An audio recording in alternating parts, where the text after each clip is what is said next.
वाण्यां प्रयच्छ परमां परिभावयामि। कोमलं कूजयन् वेणुं श्यामलोऽयं कुमारकः वेदवेद्यं परं ब्रह्म भासतां हृदये मम। कूजन्तं राम रामेति मधुरं मधुराक्षरम् आरुह्य कविता शाखां वन्दे वाल्मीकिकोकिलम्।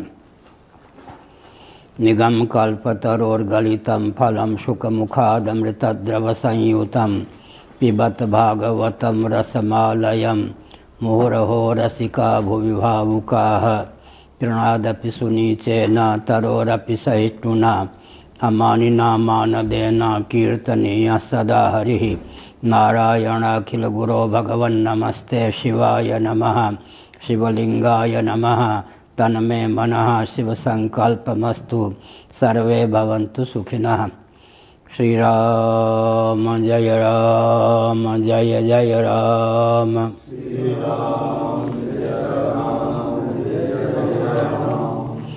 धर्म की अधर्म का प्राणियों में विश्व का गौ माता की गोहत्या भारत सर्वभूत हृदय धर्म सम्राट श्री स्वामी करपात्री जी महाराज की, श्री जगन्नाथ महाप्रभु की, श्री बलभद्र महाप्रभु की, भगवती सुभद्रा देवी की। हर हर महादेव। गोविंद जय जय गोपाल जय जय।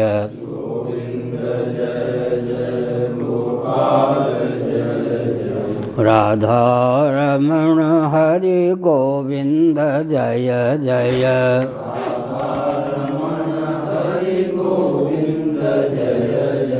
श्री कृष्ण गोविंद हरे मुरारे।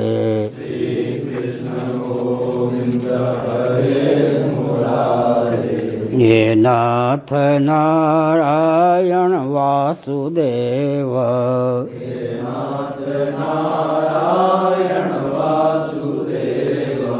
गोविंद जय जय गोपाल जय जय। गोविंद जय जय गोपाल जय जय। राधा रमण हरि गोविंद जय जय। राधा रमण हरि गोविंद जय जय। गोविंद जय जय गोपाल जय जय। गोविंद जय जय गोपाल जय जय। राधा रमण हरि गोविंद जय जय। राधा रमण हरि गोविंद जय जय। श्री वृंदावन विहारी लाल की जय। नमो महादेव्या। शंभो शिव शिव शिव शिव शिव शिव नारायण नारायण नारायण।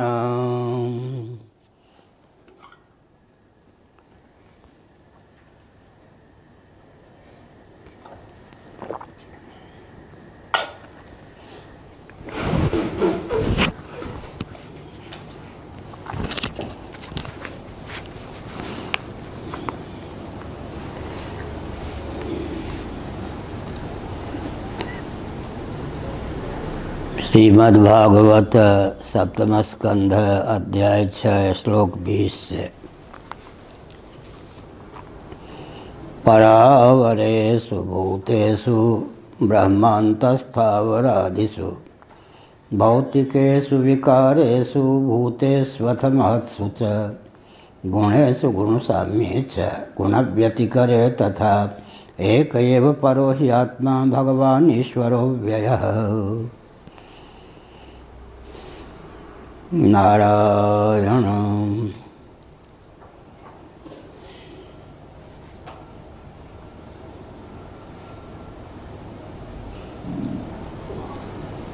भक्त प्रवर प्रहलाद ने अपने मित्रों सहपाठियों को प्रबोधित करते हुए कहा,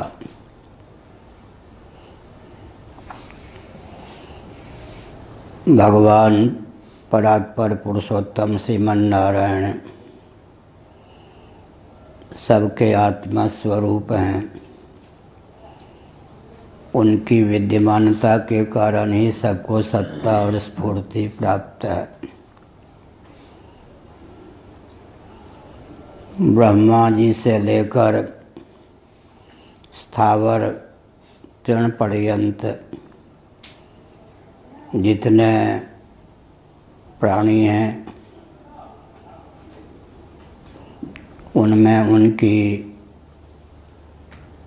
विद्यमानता सिद्ध है। जो भी पंच भौतिक कार्य प्रपंच है उनमें भगवान की विद्यमानता सिद्ध है। यहाँ तक कि माया जो त्रिगुणमयी है उसका जो कार्य महत है, महत का कार्य जो अहम है, अहम का कार्य जो अपंचीकृत पंच महाभूत है, सब में भगवान की विद्यमानता है। इसका अर्थ क्या है?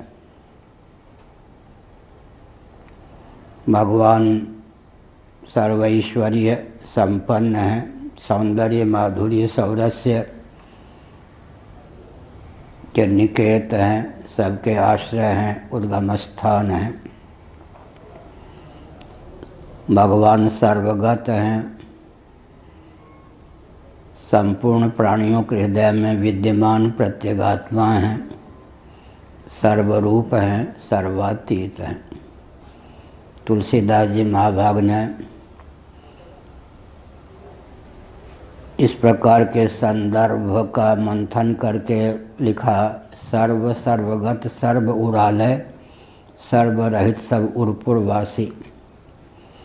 बहुत अच्छा है। सर्व सर्वगत सर्व उरालय, सर्वरहित सब उरपुरवासी।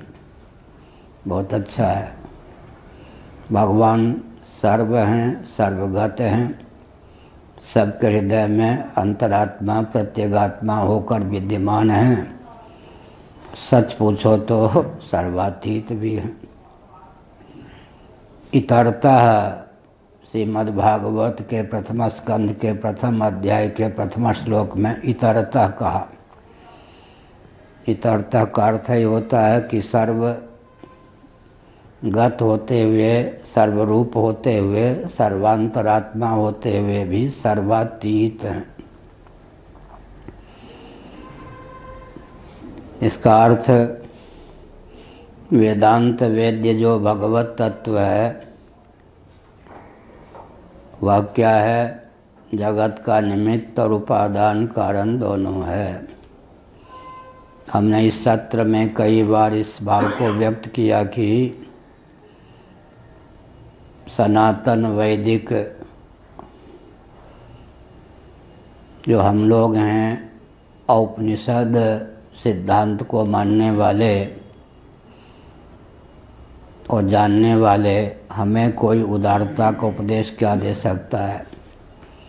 हमारे उत्कर्ष का हेतु उपनिषद सम्मत ब्रह्म तत्व, भगवत तत्व या आत्म तत्व है। क्योंकि वह स्थावर जंगमात्मक प्रपंच के रूप में व्यक्त है, पंचभूतों के रूप में व्यक्त है, पंच तन्मात्राओं के रूप में व्यक्त है, अहम के रूप में व्यक्त है, महत के रूप में व्यक्त है। अव्यक्त त्रिगुणमयी प्रकृति या माया उसकी शक्ति है।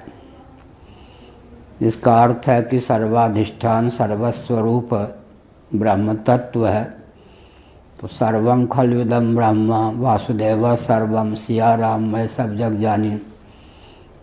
उदारता की पराकाष्ठा तो यही हो सकती है ना।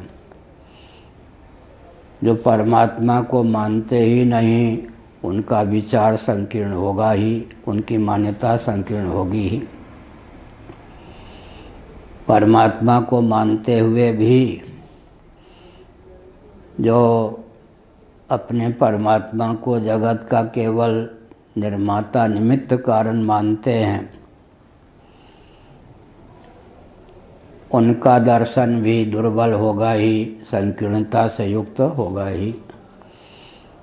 हमारे उत्कर्ष का कारण औपनिषद सिद्धांत के अनुसार जो ईश्वर है, ब्रह्म तत्व है, भगवत तत्व है, जो सर्वाधिष्ठान सर्वरूप है, माया शक्ति के योग से सर्वरूपों में उल्लसित विलसित है, वही सिद्ध है।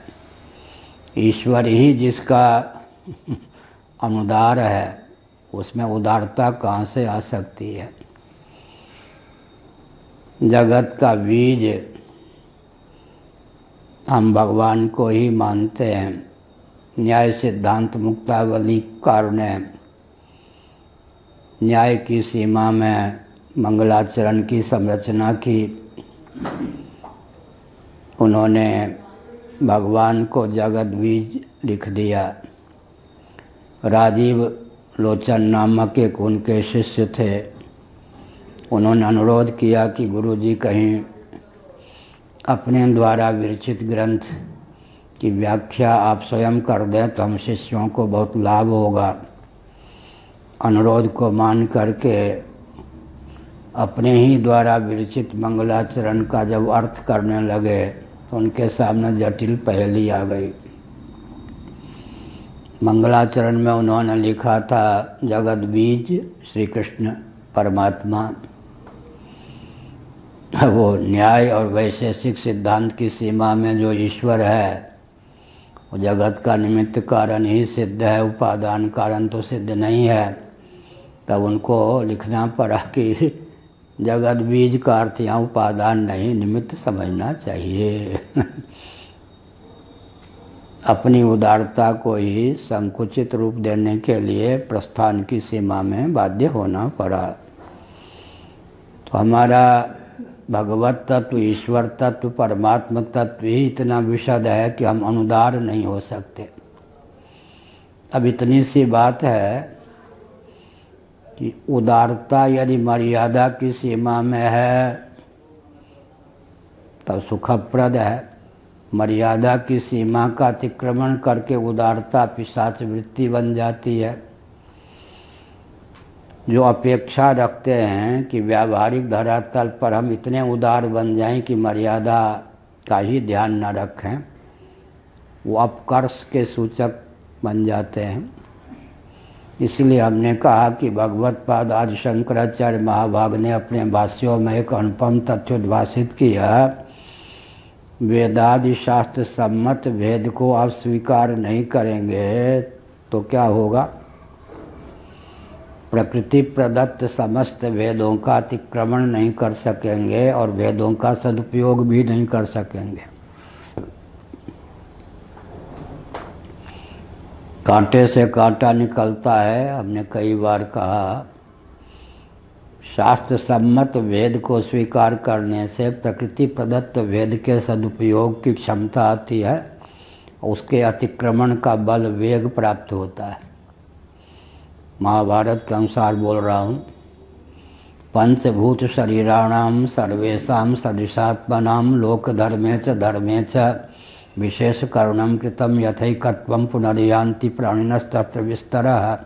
तत्र विस्तरः का अर्थ है इस तथ्य का वेदादि शास्त्रों में विस्तार पूर्वक निरूपण किया गया है। अब इससे बढ़िया पूर्व पक्ष क्या प्रस्थापित किया जा सकता है? पंचभूत शरीराणाम, नैयायिकों की दृष्टि में, वैशेषिकों की दृष्टि में, सांख्यवादियों की दृष्टि में, शेश्वर सांख्यवादी योगियों की दृष्टि में, वेदांतियों की दृष्टि में हमारे आपके शरीर पांच भौतिक हैं। नैयायिकों की दृष्टि में नहीं हैं, चातुर्भौतिक हैं। उसमें भी चारों भूतों में कार्य कारण भाव नहीं सिद्ध होता। कोई पृथ्वी पार्थिव शरीर है, कोई वारुण शरीर है, कोई तेजस शरीर है, कोई वायव्य शरीर है।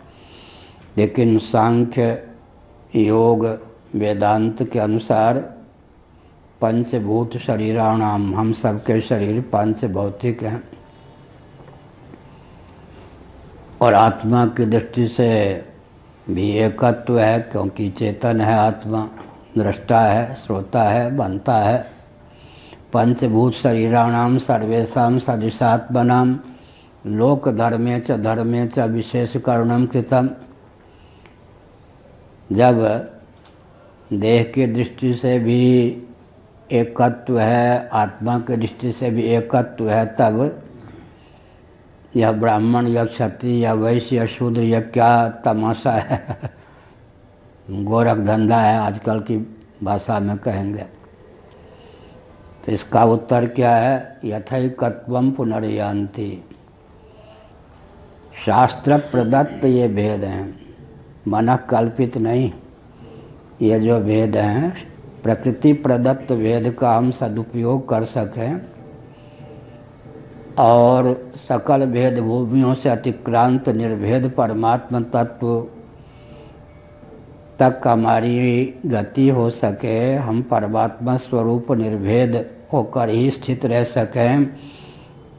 इसलिए शास्त्र ने जो भेद को स्थापित किया है उसका आलम्बन लिए बिना प्रकृति प्रदत्त भेद का अतिक्रमण नहीं कर सकते।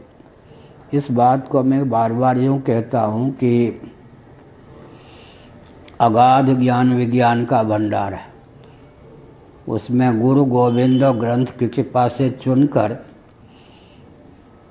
आधुनिक धारा में बहने वाले व्यक्ति भी प्रबंधित हो सकें और हमारे सिद्धांत के प्रति आस्थान्वित हो सकें। भावों को व्यक्त करना चाहिए। भेद क्यों मानते हैं? इसलिए मानते हैं कि प्रकृति प्रदत्त भेद का हम सदुपयोग कर सकें और अतिक्रमण कर सकें। शास्त्र सम्मत भेद को स्वीकार करने पर दो लाभ है, भेद का सदुपयोग और भेद का अतिक्रमण। नहीं मानेंगे हम तो मत मानिए, आपको अभिशाप प्राप्त है। क्या अभिशाप प्राप्त है कि आप भेद का सदुपयोग नहीं कर सकते, भेद का अतिक्रमण नहीं कर सकते। अब यहाँ पर पूरे विश्व के जितने भौतिकवादी हैं नतमस्तक हो जाएंगे, मौन हो जाएंगे, स्वीकार कर लेंगे। हमने एक दिन पहले कहा था, विद्यारण्य स्वामी जी पंचदशी कार ने एक अनुपम तथ्य उद्भाषित किया, सत्पुरुषों को शाप देने की क्या आवश्यकता है? सिद्धांत को मानो तो सिद्धांत वरदान हो जाता है, ना मानो तो अपने आप शाप हो जाता है। पृथक से शाप देने की क्या आवश्यकता है? उदाहरण मैंने दिया था, एक सूरदास जा रहे थे, एक हितैषी जानकार ने कहा, सूरदास बाबा सावधान, आगे गड्ढा है, यदि आप कहें तो मैं आपके शरीर को साध कर सुरक्षित स्थान तक ले चलूं। सूरदास बाबा ने कहे, हम गिरे मरे से तुम्हारा क्या मतलब? उन्होंने कहा, अच्छा बाबा हमारी बात मत सुनो।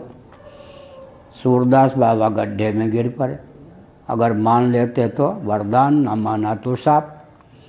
प्रियम रोत्स्यति, बृहदारण्यक उपनिषद ने कहा, प्यारे प्यारे व्यक्ति, प्यारी प्यारी वस्तु इकट्ठे करो, इनमें राग करो। जिसमें राग करोगे, जिसको प्रिय मानोगे, वो तुम्हें रुलाएंगे। फिर शास्त्र के सिद्धांत को हम मान लेंगे तो क्या होगा? रोने से, दुख पाने से बच जाएंगे। नहीं मानेंगे तो रोना पड़ेगा। शास्त्र सम्मत और संतों के द्वारा जो तथ्य उद्भाषित किया जाता है उसको मान लेने पर वो वरदान हो जाता है, ना माने तो अपने आप शाप हो जाता है। क्या पृथक से शाप देने की क्या आवश्यकता? तो भौतिकवादी तो स्वतः अभिशप्त हैं। स्वतः अभिशप्त क्यों हैं? उनको दो अभिशाप प्राप्त है। पहला अभिशाप क्या प्राप्त है? आप वेद भूमियों का सदुपयोग नहीं कर सकते। दूसरा अभिशाप क्या प्राप्त है? आप भेद से अतिक्रांत जीवन नहीं प्राप्त कर सकते। भेद भूमि में ही भटकते रहोगे, न भेद का सदुपयोग कर सकोगे, न भेदातीत हो सकोगे। ये दोनों शाप पूरे भौतिकवादियों को प्राप्त है। ये भी नहीं कि भयानक वचन है केवल व्यवहार इस ढंग से। इसीलिए हमारे भगवान ही ऐसे हैं कि हमको उदात्त बनाते हैं। वासुदेव सर्वमिति स महात्मा दुर्लभ नहीं सुदुर्लभ है। ऐसे महात्मा सुदुर्लभ हैं जिनकी यह निष्ठा है कि सर्व रूपों में भगवान ही उल्लसित हैं। तत्र को मोह का शोक एकत्व अनुपश्यतः ईशावास्योपनिषद। शोक मोह से अतिक्रांत होते हैं एकत्वदर्शी। उमा जय रामचरण रत विगत काम मद क्रोध निज प्रभुमय देखें जगत कैसन करें विरोध। तुलसीदास जी ने लिखा। सिया राम मैं सब जग जानी करूँ प्रणाम जानी युग प्राणी। इसका अर्थ क्या है? इसका अर्थ है कि हम उपनिषदों के आधार पर जिस ब्रह्म तत्व को मानते हैं वो ब्रह्म तत्व इतना उदात्त है, उदार है कि जगत में कुछ भी ऐसा नहीं जो उससे रहित हो। सर्व रूपों में वह विद्यमान है। सर्व है, सर्वगत है, सर्व उरालय है, अंत में सर्वातीत है। सर्वातीत होता हुआ, सर्वाधिष्ठान होता हुआ, सर्वगत होता हुआ, सर्व हृदयों में प्रत्येगात्मा अंतरात्मा होकर विद्यमान होता हुआ सर्व रूपों में वही उल्लसित विलसित है। आगे क्या कहा? एक परो ही आत्मा भगवान ईश्वरो व्ययः। भगवान सर्वथा अव्यय हैं, ईश्वर हैं। ईश्वर माने ईशन करने में समर्थ, ऐश्वर्यों की खान है। सौंदर्य माधुर्य सौरस इत्यादि दिव्याति दिव्य जो गुणगण हैं उनकी पराकाष्ठा हैं। माम भजन्ति गुणा सर्वे निर्गुणम निरपेक्षकम सुहृदम प्रियमात्मानम साम्या संगादयो गुणाः। श्रीमद् भागवत का ही वचन है। माम भजन्ति गुणा सर्वे। दिव्याति दिव्य जो गुणगण हैं वे सब सौंदर्य माधुर्य सौरस्य आदि वात्सल्य इत्यादि वे सब मेरा भजन करते हैं, सेवन करते हैं, अनुगमन करते हैं। जैसे छाया पुरुष का अनुगमन करती है। प्रभा जाई कहाँ भानु विहाई, कहाँ चंद्रिका चंद्र तज जाई। ऐसे ही दिव्याति दिव्य जो गुणगण हैं वे सब भगवान का भजन करते हैं, सेवन करते हैं, अनुगमन करते हैं। मैं स्वरूप से निर्गुण हूँ, निर्गुणम, लेकिन उन दिव्याति दिव्य गुणगणों की भी मुझे अपेक्षा नहीं है। मेरे कारण ही उनको सत्ता स्फूर्ति प्राप्त है। तो भगवान सगुण है का अर्थ क्या हुआ? भगवान स्वयं यहाँ कह रहे हैं माम भजन्ति गुणा सर्वे निर्गुणम निरपेक्षकम। मैं निर्गुण हूँ, निरपेक्ष हूँ, दिव्याति दिव्य गुणगणों से भी अतीत हूँ, अपने आप में पूर्ण हूँ। मुझे दिव्याति दिव्य गुणगणों की भी अपेक्षा नहीं है, निरपेक्ष हूँ। तो माम भजन्ति गुणा सर्वे बहुत अच्छा मनोविज्ञान है। वे सब गुणगण मेरा भजन करते हैं। निरपेक्ष जो होगा, जिससे निरपेक्ष होगा वह उसका भजन किए बिना नहीं रहेगा। यही तो है। निरपेक्ष रहने पे घाटा थोड़े है। आपूर्यमाण मतलब प्रतिष्ठम समुद्र माप प्रविशंत यदवत तद्वत काम यम प्रविशंत सर्वे स शांति मापनोति न काम कामी। जिम सरिता सागर मह जाहि यद्यपिता ही कामना नाही तिम सुख संपत्ति बिनाही बुलाए धर्मशील पह जाहि सुहाए। हम निरपेक्ष होंगे। जल से परिपूर्ण है समुद्र, तो अपने आप क्या होता है? गंगा यमुना कृष्णा कावेरी नर्मदा क्षिप्रा इन सब के जल साक्षात या परंपरा से समुद्र में आ जाते हैं। इसमें भी एक मनोविज्ञान है।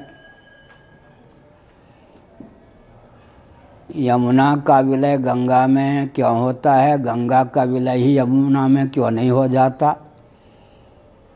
यमुना अपेक्षाकृत ऊपर से आती है, गंगा अपेक्षाकृत नीचे से आती है। हिमालय दोनों का उद्गम स्थान है।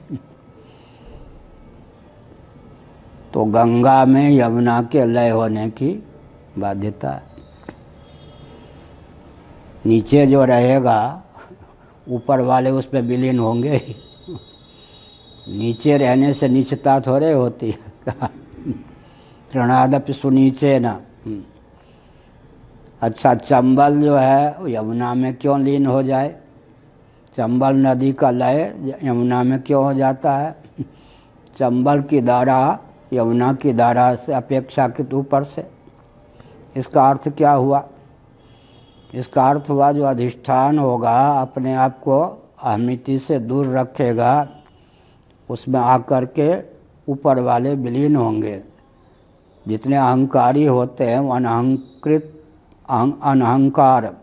अहंकार से अतीत व्यक्ति के प्रति समर्पित होने के लिए बाध्य होते हैं। इसलिए संकेत हमने किया कि भगवान षडैश्वर्य संपन्न है लेकिन स्वतः निर्गुण है। दिव्याति दिव्य गुण गणों की भी भगवान को अपेक्षा नहीं है, निरपेक्षकम। हमने 10-15 दिन पहले कहा था कि गुणगण क्या करते हैं? आश्रय में कोई दूषण हो तो उसका अपनोदन करते हैं, हीनता का अपनोदन करते हैं, विशेषता का आधान करते हैं। उदाहरण के लिए किसी के गाल में चेचक के दाग हों, कुछ गड्ढे हो गए हों तो क्या करते हैं? चंदन पाउडर आदि से उसको भर देते हैं। और फिर क्या करते हैं? लोग अपने आप को सुंदर सजाने के लिए पाउडर आदि मुंह में लगा लेते हैं, चंदन आदि लगा लेते हैं। तो क्या है? गुणगण क्या करते हैं? आश्रयगत दोष का निवारण करके और आश्रय को क्या करते हैं? भूषित कर देते हैं। तो भगवान ऐसे हैं, जब कोई दोष हो तब तो गुणगण क्या करें? भगवान के उस दोष का निवारण करने में अपने आप को प्रयुक्त और विनियुक्त करें। भगवान में सुंदरता आदि की न्यूनता हो तो गुणगण उनको क्या करें? निखार के दिखावें बढ़िया। हाँ, ये बहुत से व्यक्ति जो आकाशवाणी या इन सब में देवियाँ वक्तव्य देती हैं, उनकी आकृति पर रिझ जाते हैं। उतनी सुंदरी नहीं होती हैं वो जितना वो दिखती हैं। तो इसका अर्थ क्या हुआ? इसका अर्थ क्या हुआ? इसका अर्थ ये हुआ कि गुण गणों के कारण आरोपित श्रृंगार की सामग्री के कारण जो सौंदर्य है वो अध्यारोपित है ना। एक बहुत विचित्र बात है, चंदन भी लगाइए, चंदन तो बहुत बढ़िया चीज़ है, लेकिन स्नान करते समय फिर चंदन को भी धोना ही पड़ेगा। अच्छा, भगवान को शुद्धोदक से फिर स्नान कराना पड़ेगा। क्यों? चंदन का लेप कर दिया और क्या क्या मक्खन आदि से स्नान करवाया, घृत से, अंत में शुद्धोदक से सांप पर पानी फिर दिया ना अंत में। इसका अर्थ क्या हुआ? तो आरोपित पूर्णता थोड़े भगवान में, जो स्वतः पूर्ण है। इसीलिए बहुत बढ़िया भागवत में भूषण को भी भूषित करने वाले अंग हैं भगवान के। सामान्य व्यक्ति जो वस्त्राभूषण अलंकार आदि धारण करते हैं वो किस लिए करते हैं? अपने को भूषित करने के लिए। भगवान के श्री अंग में जो वस्त्राभूषण अलंकार आदि हैं वो भगवान के श्री विग्रह से क्या होते हैं? भूषित होते हैं। आभूषण से भगवान का श्री विग्रह भूषित नहीं होता, श्री विग्रह से ही भगवान के वस्त्राभूषण अलंकार आदि क्या होते हैं? भूषित होते हैं। तो अंतर हो गया ना। इसीलिए रसखान आदि ने कहा कर्म विपाक के फलस्वरूप कदाचित यह होना पड़े, यह होना पड़े, यह होना पड़े। तो इसी प्रकार कह सकते हैं योगींद्र मुनींद्र तप करते हैं कि मैं कभी भगवान के श्री अंग का क्या बन जाऊं, चंदन बन जाऊं, अंगराग बन जाऊं, अंगराग के रूप में भगवान हमको स्वीकार करें, आभूषण के रूप में स्वीकार करें। पूज्य स्वामी अखंडानंद जी महाभाग कहा करते थे ये सब जो बीच बीच में आभूषण धारण करते हैं भगवान, बाजूबंद इत्यादि, अगर वो धारण न करें तो भगवान का इतना स्वरूप दिव्य है कि वो दृष्टिगोचर ही ना हो। तो इसका मतलब है कि भगवान जो है दृष्टिगोचर हो उनका श्री विग्रह। इसलिए ये क्या है, ये क्या है, सकल सुंदर सन्निवेश भागवत के एकादश स्कंद में आरंभ में है। सकल सुंदर सन्निवेश, पहला दूसरा अध्याय पढ़िए एकादश स्कंद का। सकल सुंदरताओं का निसर्ग सिद्ध सन्निवेश भगवान में है। क्यों है? इसलिए कि कर्म विपाकात्मक भगवान का श्री विग्रह नहीं है, कर्म विपाकात्मक नहीं है। उसमें भी एक और चीज़ है श्री राम भगवान भगवान ही हैं, मर्यादा पुरुषोत्तम है। श्री कृष्णचंद्र भी भगवान ही हैं, लीला पुरुषोत्तम हैं। और भगवान विष्णु ही नृसिंह भी बनते हैं। तो चित धातु ही माने भगवान का या विग्रह जो है उसमें विशुद्ध सत्व निमित्त कारण है, चित धातु ही उपादान कारण है। एक विचित्र बात, भगवान के अवतार पर हमारा ग्रंथ होगा कोई, उसमें भगवत विग्रह की दिव्यता का वर्णन किया है। सच्चिन्मयी नीलिमा भगवान शंकराचार्य महाभाग ने प्रबोध सुधाकर में लिखा। तो भगवान का जो श्री विग्रह है उसका उपादान कारण कौन होगा, निमित्त कारण कौन होगा? ये आजकल के वेदांती भगवत विग्रह को इतना घटिया ढंग से प्रस्तुत करते हैं कि कोई भगवान का भक्त ही न बन सके, नास्तिक श्रोवण बना देते हैं। परंपरा से वेदांत का अध्ययन न होने के कारण नीलम महोधावती, नील तेज भगवान क्या है। तुलसीदास जी ने कितने उत्तम ढंग से भगवान के श्री विग्रह का चित्रण किया, जल हिम उपल बिलग नहीं जैसे। जल जो होता है उसमें शीतलता अनागंतुक होती है या आगंतुक, अनागंतुक होती है। निसर्ग सिद्ध जल में शैत्य होता है। भगवत पाद शंकराचार्य महाभाग ने एक भाव व्यक्त किया कि स्वभाव को लेकर प्रश्न चिन्ह उपस्थापित नहीं होता।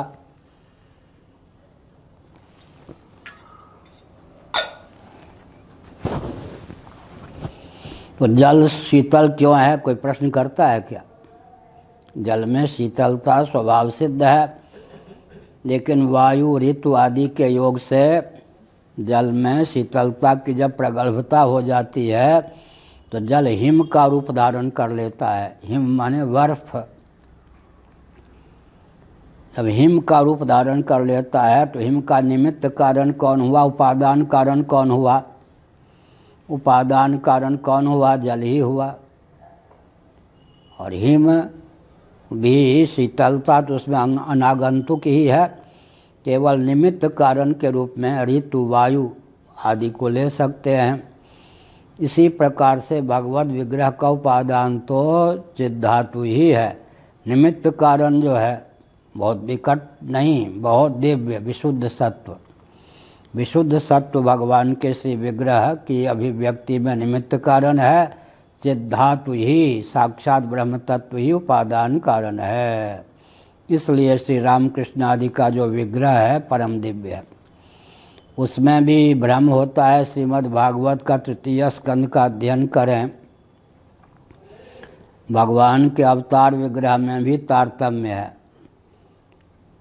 भगवान जो अवतार लेते हैं दशावतार, उसमें भी तारतम्य होता है। वो तारतम्य क्या है? विराट ने श्री रामकृष्ण आदि का रूप धारण किया, कभी हिरण्यगर्भ श्री रामकृष्ण आदि के रूप में प्रकट होते हैं। भागवत में लिखा है नाना अवतार का बीज है यह। विराट पुरुष का जब वर्णन किया गया तीसरे स्कंद में, उसी को लेकर आधुनिक वेदांती भगवान के विग्रह के बारे में अपना भाव व्यक्त करते हैं। नाना अवतार का बीज है, तो कभी विराट क्या है, भगवान के जो दशावतार, विराट ही दशावतार के रूप में प्रकट होता है। कभी हिरण्यगर्भ, कभी कभी कारणोपाधिक जो परमात्मा हैं वे ही श्री रामकृष्ण आदि रूपों में व्यक्त होते हैं। जब वे ही श्री रामकृष्ण आदि रूपों में व्यक्त होते हैं तब उनको निरावरण ब्रह्म कहा जाता है। सच्चिदानंद तत्व धातु ही उपादान और निमित्त कारण के रूप में विशुद्ध सत्व को लेते हैं। ये सब मैंने कहा। सौंदर्य, माधुर्य, सौरस्य, ये सब गुणों के परिपाक या परिणाम स्वरूप हों तो सीमित हों। निसर्ग सिद्ध सौंदर्य, माधुर्य, सौरस्य आदि की प्रतिष्ठा है। एक बार मैं आनंद वृंदावन में बोल रहा था, पूज्य वामदेव जी महाराज ने प्रवचन के बाद कहा, विचित्र बात कह दी, हमारे कमरे में चलो, इस पर हम लोग बहस करेंगे, विचार करेंगे। मैं शंकराचार्य के पद पर नहीं था तब की बात है, दंडी स्वामी तो था ही। तो भगवान को लेकर प्रत्यभिज्ञा की प्राप्ति नहीं होती, यह मैं बोल रहा था। प्रत्यभिज्ञा माने स्वयं देवदत्ता, पहले जिसका अनुभव किया हो इस समय भी इसका उसी का अनुभव हो रहा हो, लेकिन स्मरण पूर्वक या अनुसंधान हो कि यह वही है, इसका नाम हो गया प्रत्यभिज्ञा। स्वयं देवदत्ता, सह और अयम प्रथमा विभक्ति हैं। और क्या है जी, समान विभक्ति हो, समान वचन हो, एकार्थ न हो, दोनों का अर्थ भिन्न भिन्न हो, एकार्थ निष्ठ हो, तब प्रतिभिज्ञा की व्याकरण के अनुसार प्राप्ति होती है। जैसे कि स्वयं देवदत्ता, ऐसे स्वयं देवदत्ता। तो प्रतिभिज्ञा किसमें होती है? पूर्वानुभूत का पुनः अनुभव हो, लेकिन अनुसंधान पूर्वक किया वही है।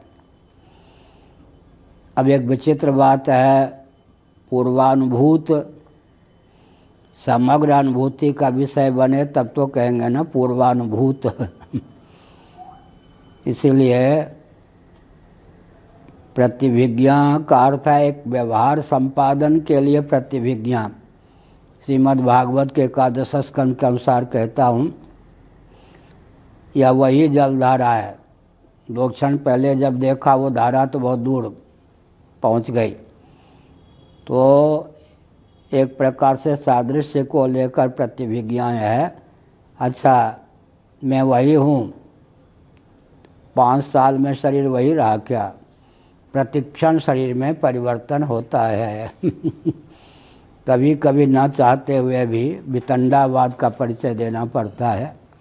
धनवाद है कोई, मेरे ख्याल में आजकल झारखंड में है। शंकराचार्य होने के बाद गया तो हिंदू पत्रकारों ने घेर लिया। आप राम मंदिर को लेकर चिल्लाते रहते, ऐसे बोले हिंदू पत्रकार थे, बड़े विकट। तो अयोध्या में राम जी, हमने कहा ठीक है ठीक है। हाँ, विकट ढंग से पूछा, आप कुछ भूगोल उगोल जानते हैं शंकराचार्य जी, या शंकराचार्य बन गए? क्रिश्चियन कम्युनिस्ट ऐसे नहीं पूछ सकते, लेकिन हिंदू पत्रकार, क्योंकि हम तो चांदी सोने की छड़ी, सिंहासन, छत्र चमर, बाहरी कोई इस ढंग का रखते नहीं। उन्होंने पूछा कुछ भूगोल खगोल का ज्ञान है, या शंकराचार्य हो गए? हिंदू पत्रकार थे। उसमें भी कोई हरिजन नहीं रहा होगा, ब्राह्मण इत्यादि थे। हमने कहा क्या कहना चाहते हो? वो राम जी पर, हम उन दिनों अयोध्या पर, हमने कहा अच्छा आप यह कहना चाहते हो कि जिस अयोध्या में राम जी का प्रादुर्भाव हुआ कालक्रम से वो अयोध्या खिसकते खिसकते लंका पहुंच गई है। अरे महाराज, आप भूगोल के बहुत ऊंचे जानकार हैं। हमने कहा ठीक, आपने हमको मान लिया ना भूगोल के जानकार। अब हमने कहा गाली मत समझना, 25 साल का था वो पत्रकार, मुझे क्या मालूम। हमने कहा 25 साल के हो, 25 साल पहले जिस माता के गर्भ से तुम उत्पन्न हुए वो माता वही माता रह गई या लुढ़कते पुढ़कते कुछ हो गई। फिर हमने कहा कि 3 साल पहले आपका विवाह हुआ, दैवयोग से 3 साल पहले विवाह हुआ था। हमारे मुँह से सरस्वती बोल पड़ी। वो पत्नी लुढ़कती पुढ़कती भौगोलिक रासायनिक परिवर्तन के अनुसार क्या पता कुछ और ही हो गई हो। अरे महाराज गाली दे रहे। हमने कहा तुम अयोध्या को लंका सिद्ध करना चाहते हो तो हम कैसे नहीं कहेंगे तुम्हारी पत्नी पत्नी रह गई क्या 3 साल में। जो भगे फिर कहीं कहीं फिर इस हथकंडे का भी आलम्बन लेना पड़ता है। इसका मतलब अरे प्रतिक्षण शरीर में परिवर्तन होता है, लेकिन फिर भी ये वही देवदत्त हैं, यही यज्ञदत्त हैं, कैसा कहा जाता है। लेकिन भगवान के विग्रह को लेकर प्रतिभिज्ञा की प्राप्ति क्यों नहीं होती? समग्र अनुभूति का विषय हो तब तो फिर उसका स्मरण हो और पुनः उसी रूप में दर्शन हो, तब प्रतिभिज्ञा की प्राप्ति होगी।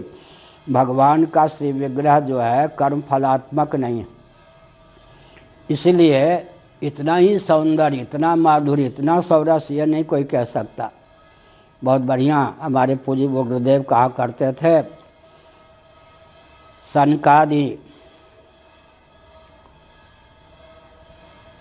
सनकादि मनीषियों ने ब्रह्मा जी से भगवान श्रीमन नारायण परात्पर पुरुषोत्तम के महात्म्य को सुना, उनके दर्शन की उत्कंठा से पहुंच गए। भगवान अंतर्यामी ठहरे। मैंने कहा था कि भगवान क्षत्रिय कहाँ हैं? भगवान विष्णु जो हैं क्षत्रिय कहाँ हैं? राम जी तो क्षत्रिय हैं, भगवान विष्णु के अवतार। श्री कृष्ण भगवान क्षत्रिय हैं, भगवान राम क्षत्रिय हैं, विष्णु भगवान कहाँ क्षत्रिय?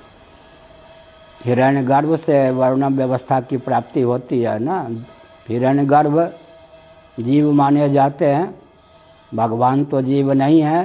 क्लेश कर्म विपाक आशय से अपरामृष्ट पुरुष विशेष, लेकिन लीला पूर्वक जगत की रक्षा करने के कारण, जगत पालक होने के कारण, सर्वोद्धारक होने के कारण भगवान अपने में क्षत्रियत्व का आरोप कर लेते हैं। भगवान क्षत्रिय हो गए, अब उनके नाती पोते भृगुजी ब्राह्मण हो गए, ये कैसे होगा? भृगुलता को बक्षोज पर धारण करते या नहीं भगवान? इसका अर्थ हुआ आरोपित करते हैं। तो हमने एक संकेत किया, भगवान ने सोचा कि कोई जिज्ञासा लेकर सनकादि आए हैं, स्वयं अगवानी के लिए नहीं गए, लक्ष्मी जी को भेज दिया। उन्होंने कहा माँ आप भगवान विष्णु परात्पर पुरुषोत्तम के चरण कमलों का संवाहन करती रहती हैं, हम एक जिज्ञासा लेकर आए हैं कि भगवान के चरण कमल कितने सुंदर हैं, कितने कोमल हैं, कितने कोमल हैं। लक्ष्मी जी ने कहा अच्छा रुकिए, एक बार फिर चरण टटोल के देखूं। 1 घंटे 2 घंटे सनकादि खड़े रहे, लक्ष्मी जी नहीं आई। सनकादि ने सोचा कि देवता भी झूठ नहीं बोलते, लक्ष्मी जी तो क्या झूठ बोलेंगी, प्रश्न करने में कोई त्रुटि हुई होगी। तब उन्होंने सोचा हो पूर्वानुभूत, जब प्रतिक्षण उसमें व्यक्ति अपनी क्षमता से आकलन कर सकता है, सूर्य में इतना प्रकाश, इतना ना, सूर्य में इतना प्रकाश, अब नंगे आंख से सूर्य को देखे, बीच में सूक्ष्म वीक्षण देख ले, रख ले। और इसी प्रकार से प्रतिक्षण ज्यों ज्यों व्यक्ति में दिव्यता बढ़ती जाती है, त्यों त्यों अभिव्यंजक संस्थान की दिव्यता के कारण त्यों त्यों भगवान के सौंदर्य माधुर्य आदि की प्रतिक्षण अधिक रूप में अभिव्यक्ति होती जाती है। यत्ता उसमें नहीं है, जो कर्म का फल होता है ना, उसमें तो यत्ता होती है। इसलिए भगवान कितने सुंदर ये नहीं कह सकते, सुंदरता असीम है। प्रिया प्रियतम में भई न चिन्हारी, राधा जी, राधा रानी विश्वानुनंदिनी को श्री कृष्ण का परिचय नहीं, श्री कृष्ण को राधा रानी विश्वानंदिनी का परिचय नहीं। ब्रज के भक्त कवियों ने लिखा, प्रिया प्रियतम में भई न चिन्हारी। चिन्हारी माने परिचय नहीं। क्यों नहीं है? इसलिए नहीं है कि वो प्रतिक्षण दिव्यता बढ़ती जाती है, अर्थात बढ़ती जाती है माने असीम दिव्यता है। इसलिए कोई नहीं कह सकता कि इतने सुंदर हैं, इतने सुंदर हैं। तो प्रतिभिज्ञा के विषय जो अगाध होता है, अनंत होता है, वह भी नहीं होता। तो बहुत प्रसन्न हुए कौन? श्री वामदेव जी महाराज। अब आगे चलें। 22वां श्लोक। प्रत्यगात्मा स्वरूपेण दृश्य रूपेण च स्वयं व्याप्य व्यापक निर्देश्यो ह्यनिर्देश्यो विकल्पितः। ये प्रहलाद जी बोल रहे हैं। ऐसा बीच बीच में क्यों कहता हूँ? जो आकाशवाणी सुनते होंगे, मैं तो नहीं सुनता, ये सारांश कुछ बता देते हैं कभी कभी लोग। पहले 5-7 बार हमने सुना होगा विद्यार्थी जीवन में, यह आकाशवाणी है, यह आकाशवाणी है। 5 मिनट में 3 बार कहने की क्या ज़रूरत है भाई? ताकि लोग सावधान रहें। इसीलिए हम बीच बीच में सावधान करते हैं। प्रत्यगात्मा स्वरूपेण दृश्य रूपेण च स्वयं व्याप्य व्यापक निर्देश्यो या निर्देश्यो विकल्पितः। 22वां श्लोक है। प्रत्यगात्मा स्वरूपेण, सबके प्रत्यगात्मा स्वरूप हैं। प्रत्यक माने अंतरंग। अन्नमय की अपेक्षा प्राणमय प्रत्यगात्मा है। प्राण बाह्य घटपट आदि की अपेक्षा प्रत्यगात्मा कौन है? अन्नमय। अन्नमय की अपेक्षा प्रत्यगात्मा कौन है? प्राणमय। प्राणमय की अपेक्षा प्रत्यगात्मा कौन है? मनोमय। मनोमय की अपेक्षा प्रत्यगात्मा कौन है? विज्ञानमय। विज्ञानमय की अपेक्षा प्रत्यगात्मा कौन है? फलात्मक आनंदमय। फलात्मक आनंदमय कोश की अपेक्षा प्रत्यगात्मा कौन है? बीजात्मक बिंबात्मक आनंदमय। उसकी अपेक्षा भी आनंद स्वरूप प्रत्यगात्मा है। तो भगवान प्रत्यगात्मा स्वरूप हैं। आनंद हो के आनंद दाता। आनंद हो के आनंद दाता। बहुत बढ़िया तुलसीदास जी ने कोश का चित्रण किया। सुख के सुख तुम राम, प्राण प्राण के जीवन जी के, सुख के सुख तुम राम। बढ़िया एकदम रेखा चित्र है, वो डिग्री है ऐसे। प्राण प्राण के जीवन जी के, सुख के सुख तुम राम।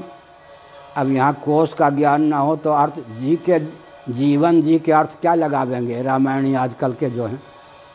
बड़ी विकट बात है। प्राण के, ये जो ठाकुर जी हैं वृंदावन के कथावाचक, उनके जो गुरु जी थे, हमारा प्रवचन वो 72 से सुनते थे। और जब तक स्वस्थ रहे, चलने फिरने योग, तब तक वृंदावन में मेरा प्रवचन सुनते रहे। ठाकुर जी ये सब तो नहीं आते क्योंकि बड़े हो गए अपने को। ये सब बाल गोपाल थे 5 साल के।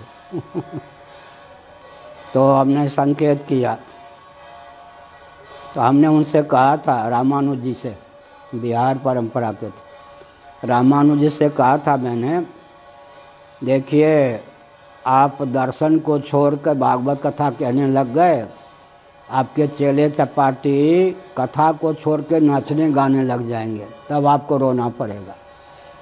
उस समय उन्होंने ध्यान नहीं दिया। बाद में उन्होंने कहा, महाराज आपकी बात ज्यों की त्यों सत्य हो गई।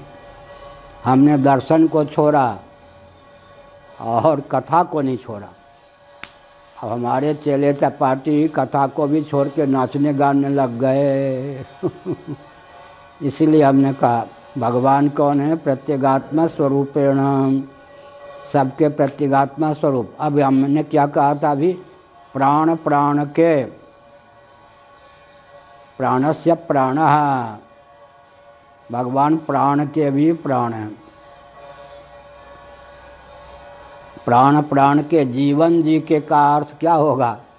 जीवन का अर्थ 2 कोश को लेकर एक कर दिया तुलसीदास जी ने। मन के भी मन हैं, बुद्धि के भी बुद्धि हैं। प्राण प्राण के जीवन जी के मनोमय, मन के भी मन हैं, विज्ञान के भी विज्ञान हैं। सुख के सुख तुम राम, सुख के सुख केनोपनिषद की शैली में एक वाक्य हम 72-73 में बोला करते थे। जन्म के बाद नामकरण होता है, भगवान तो आज हैं तो उनका नाम क्या होगा, तो यदवच्छिन्न चैतन्य होता है, तन नामक होता है। बहुत साल बाद ये वाक्य याद आया, 72-73 आदि में हम कहा करते थे। केनोपनिषद के अनुसार ये वाक्य हमने बनाया था गुरुओं की कृपा से। केने सितम प्रेषितम पतति मनः मनसो मनः, यदवच्छिन्न चैतन्य होता है, तन नामक होता है। तो भगवान का नाम क्या हो गया, मन हो गया, प्राण हो गया, सुख हो गया।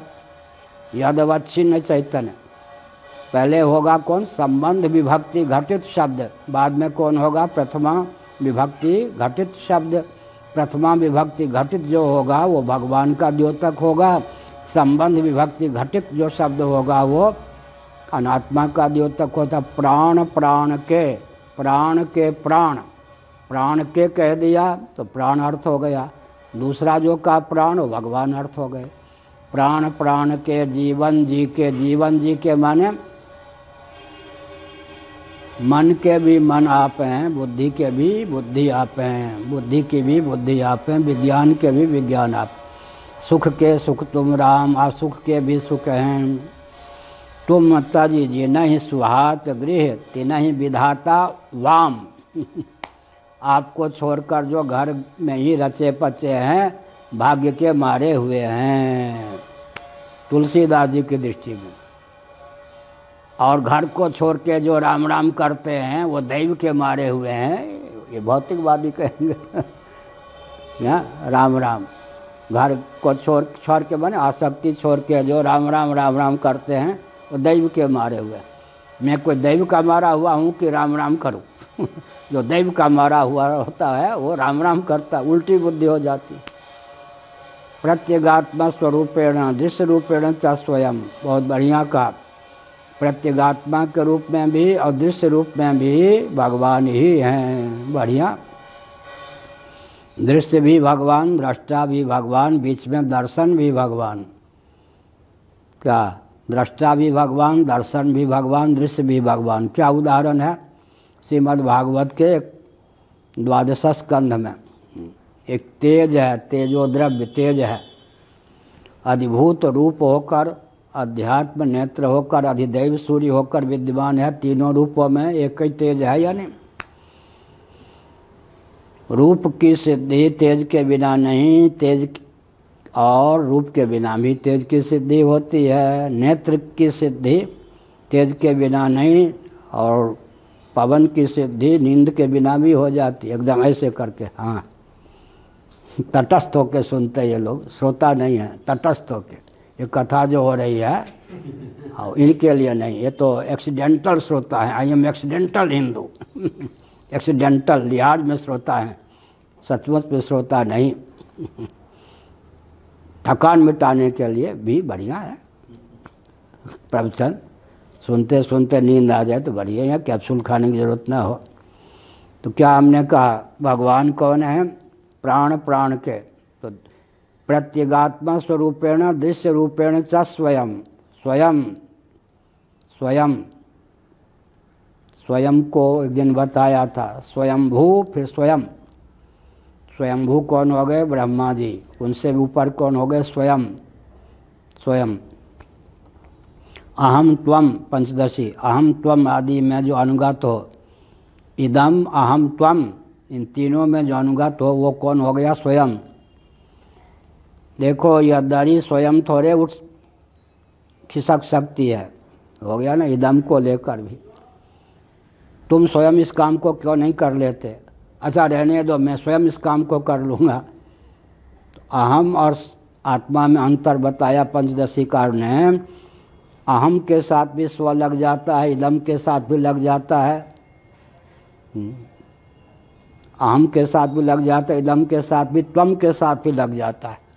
इसीलिए स्व बहुत उत्कृष्ट पदार्थ है। ये दरी अपने आप थोड़े खिसक सकती है भाई, अच्छा, मैं स्वयंदारी को खिसकाता हूँ, इस काम को तुम स्वयं क्यों नहीं कर लेते? अच्छा, मैं स्वयं इस काम को करता हूँ, इसका मतलब वही स्वयं, दृश्य रूपेण च स्वयं,